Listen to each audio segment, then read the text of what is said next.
and I've turned 39. Hey, if today happens to be your birthday as well, a big happy birthday to you. Just a quick update on my 30 days challenge on jump rope, along with doing some weights.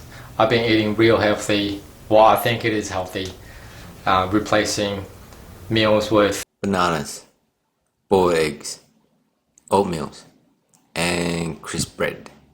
Since I've been getting some results over time, I started to realize that a lot of things on the internet aren't quite true, because you can't really put in 5 minutes a day and then expect to get six-pack abs. Things like that are just, you really have to put in the hard work every single day.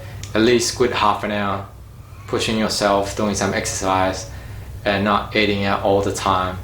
Be selective of your diet, the type of food you're going to eat.